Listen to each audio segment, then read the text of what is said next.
my small kitchen. These are my cabinets. Come and show them.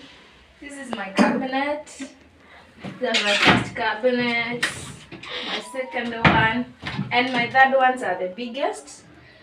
Yeah, these are for food storage and everything. This is my Meko, my sink. And I have told you I normally use this small cylinder here because my Meko is a bit higher for me and I'm very short, so I can't cook here. So I'll get myself a small table here and I do my stuff. These are my storage buckets. So they store water in case there is no water in our apartment. So yeah, I get some water from here. Then this is my fridge, my small fridge.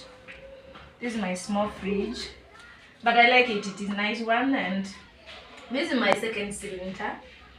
Yeah, but I'm not using it right now because I've told you that the cooker is a bit higher.